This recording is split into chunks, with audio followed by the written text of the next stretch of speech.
Praise the Lord. இன்றைக்கு யோவான் 3ஆம் அதிகாரம் 16ஆம் வசனத்தை தான் பார்க்க போகிறோம். இயேசுவின் அன்பு எவ்வளோ பெருசு அப்படின்னு சொல்லிட்டு, தேவன் தம்முடைய ஒரே பேரான குமாரனை விசுவாசிக்கிறவன் எவனோ அவன் கெட்டு போகாமல் நித்திய ஜீவனை அடையும்படிக்கு அவரை தந்தரில் இவ்வளவாய் உலகத்தில் அன்பு கூர்ந்தார் என்று சொல்லியிருக்கிறது.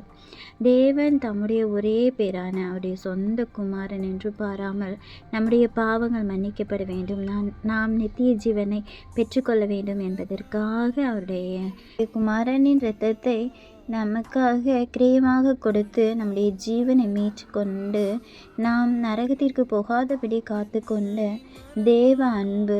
இந்த அன்பு இந்த உலக மனிதன் யாருக்குள்ளேயும் நாம் பார்க்கவே முடியாது. அப்படி ஒரு அன்பு தேவன் நம்மை வைத்த அன்பிற்கு அளவே இல்லை, இரக்கங்களுக்கு முடிவே இல்லை. அவர் நம்மை நேசித்தபடியால் நம்மை இரக்கமுள்ளவராயிருந்து நம்மை தெரிந்து கொண்டார் என்பதை நாம் அறிந்து கொள்ள வேண்டும். எனவே தேவனுடைய அன்பை முழுமையாக பெற்றுக்கொண்டு அவருக்காக தன்னுடைய ஜீவனை அர்ப்பணிக்க தயாராக நாம் இருக்க வேண்டும். நாம் பரலோக ராஜ்யத்தில் நித்தியமாய் சந்தோஷத்தையும் மகிழ்ச்சியையுமே காணப்போகிறோம் என்பதை நாம் அறிந்து கொள்ள வேண்டும். நாம் பாக்கியம் உள்ளவர்கள். தேவனுடைய ராஜ்யத்திற்கு நாம் தகுதியற்றவர்களாய் இருந்தும் நம்மை தகுதிப்படுத்தும்படியாக அவருடைய இரத்தத்தை சிந்தினார் என்பதை நாம் அறிந்து கொள்வோம்.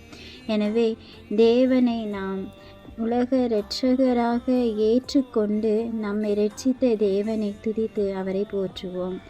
ஆமேன்.